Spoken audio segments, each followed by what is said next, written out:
and welcome to Opposites React. I'm Ashley. I'm Whitney. And today we are finishing the Money Game Trilogy. We got into it and we were like, maybe we'll separate it. And we just back-to-backed it. We've just been zooming on through it because it's good. Okay. I've had so many good discussions from it too. Mm-hmm. All right. Let's see how he wraps this up. Yeah, with number 3. All right. Here we go.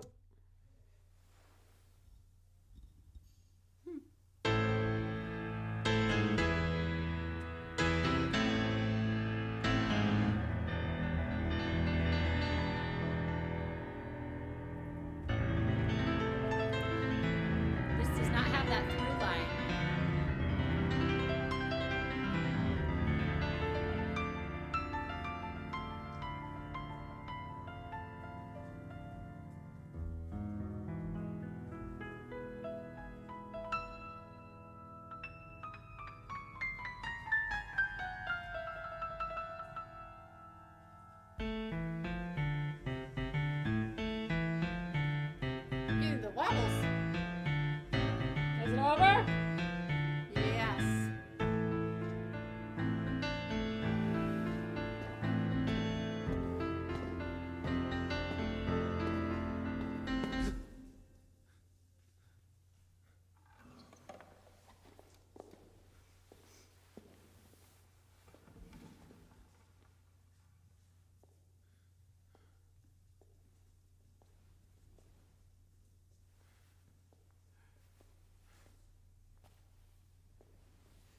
He's in the system.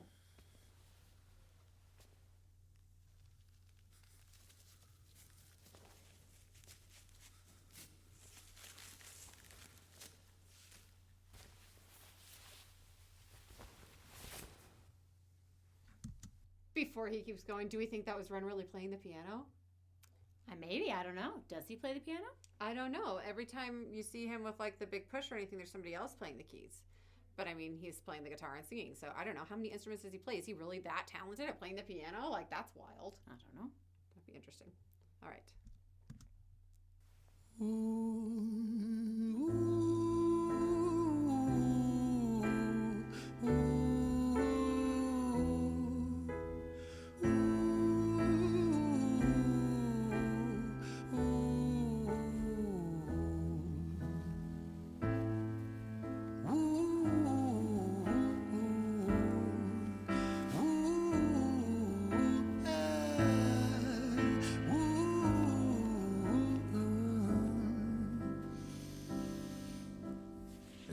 Tell you a story about a boy what an named evil Jim. turn. 1 year old and his first words were mine, mine, gimme. 2 years old he was walking, 3 years old walking quickly. 4 years old he was running round the pavements of his city. 5 years old and his daddy told him, listen here son, you gotta learn to be a man. A man he works for what he wants. 6 years old and he's reading, writing, top of the bunch. And when he's 7, his progression made him student number 1. 8 years old and he's praised for unusual grades. 9, his parents paid for private school to nurture the flame. 10, 11, 12, 13, he ascends and ascends. His daddy tells him, son, money is the means to all ends. 14, solving complex mathematical equations. At 15, IQ 150, still elevating. 16, he develops complex software code that detects weaknesses in cybersecurity protocols. 17, and he sells his vision, keeping the share. Not yet an adult, but he's practically a millionaire. 18, and his daddy tells him, now you're a man. This world don't give a damn about you, so take all that you can. 19, he turns a profit, stocks and shares, invest in product. 20, double down deposits. 21, his income rockets. 22, he learns the truth is just an obstacle to wealth. If you manipulate the data, then the lie will sell itself. 23, a life of luxury, crystal and cocaine. 24, he makes the Forbes list, they're applauding his name. 25, and his daddy tells him, listen here son, while you're sitting in that palace, that don't mean that you won. 26, a business shift, he switches business to arms. He's 27, dealing nuclear and shells in Iran. 28, inside the Senate, money bought him a seat. He's 29, a role of counsel in the president's suite. Now he's 30, his daddy says you're losing the race. You're just a servant to the king, not even in second place. 31, a big maneuver for his daddy's approval. Moving imports over borders from the exports out of Cuba. 32, moving grams, growing kilos to tons. He's 33, filling warehouses with powder and guns. 34, turf war with nobody to stop it. Blind eye from the po-po inside of his pocket.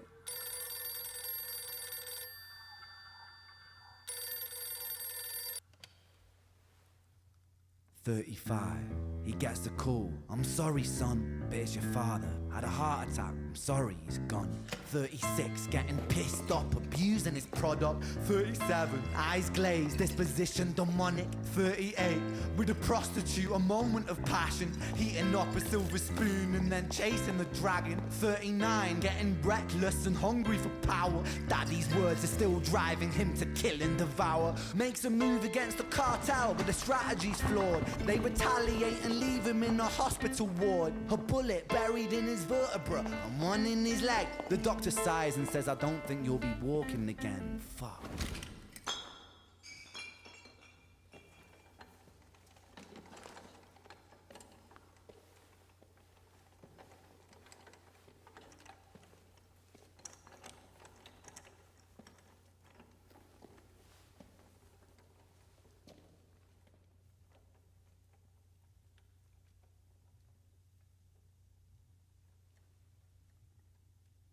Ooh.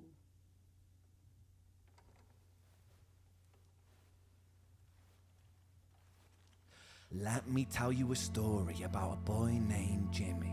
He was 40 and he cursed the words, mine, mine, gimme. 41, he wasn't walking. 42, not walking quickly. 43, never running round the pavements of his city. 44, inside a palace with a mountain of gold. But those riches turn to rubble when perspective evolves. Weighing heavy on his conscience is the value of gold. Lamborghini for a life, trading money for souls. Jimmy followed the code inside the land of the free. Put your hand inside the cookie jar, take more than you need. And his example is exaggerated versions of me. And it's a version of him, and it's a version of she, and it's a version of you. There's no escaping the blame. The way we live is parasitic. Fuck the money and fame. Cut the music.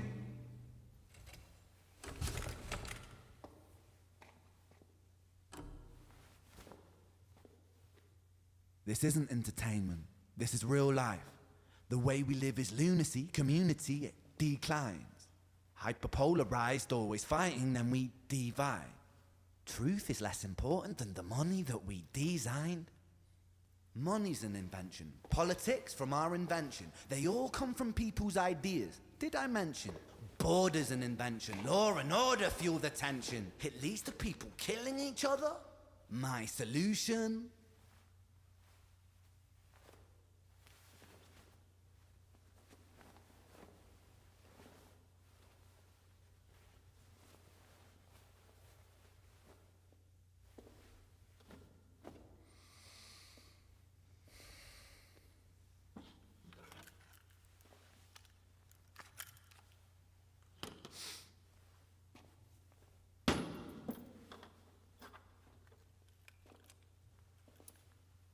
Everything is subject to change.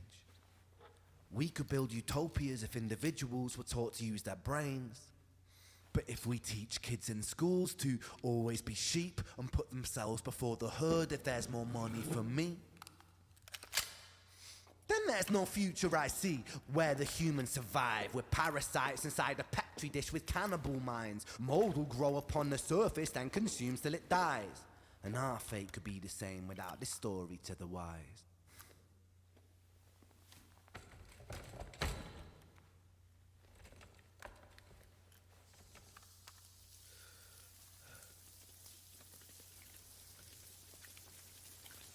"45, Jimmy comes home out of the rain, soaking wet upon a wheelchair, drinking again. He is everything he wants, he is fortune and fame. He's a fortunate fool with an unfortunate fate.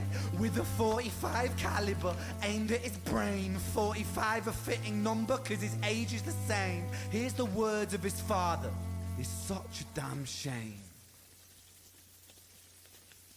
Then he presses on the trigger of a money game.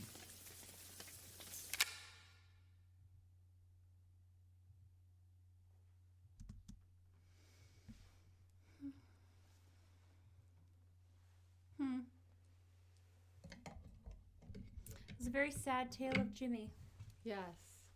I found it interesting, too, that in the trilogy, it starts out basically with, in my perspective, embodying the fear that money causes and what drives people to do things. And then the second one is in showing how money drives global politics and economies. And then the third one is basically like, it's almost like, it starts off somewhat personal with how fear can drive people, and then it brings you to a global scale of how, okay, yep, this is everybody, and then now here's like a very specific very individual, right? Where I do think it's kind of interesting that it starts off like all humans, and then here's a microcosm of humans, and then here's one human. I thought that was interesting, and it kind of reminded me of our brother and our dad a little bit. Okay. The way that he always talks about how he was raised to, like, you are raised to be successful. You're raised to, this is how you perform. This is what you do. And also his misconception of who dad was. You know what I mean? Where because dad had the mask and then the real person. You know what I mean? The mask was a pretend, like, oh yeah, money, who cares? You can only be as eccentric as your bankroll will allow, right? Yeah, that was the mask. Not serious jokes. Yeah, it was pretend. But I think our brother didn't realize that was pretend, and modeled himself somewhat after that at times.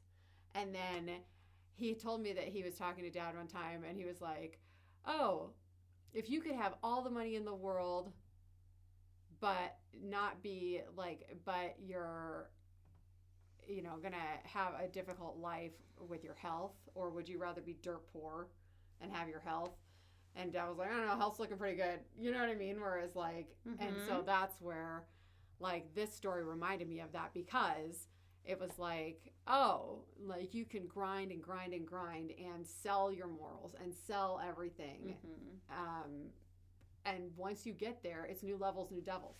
Yeah, no, there's always problems. There's always, no matter what, life has challenges, and you will have challenges no matter where you are financially, no matter where you live. Yep. There's no perfect existence. And money doesn't buy happiness. It buys convenience. It buys convenience. It buys peace of mind on some things, right? But at the end of the day, you can't buy your way out of the issues that you can cause yourself, and you can't buy your way out of health problems, and you can't buy your way out of anything, really. I do think, yes, this story delivered the message that he wanted it. Yeah. I strongly disagree with that's the majority. Right.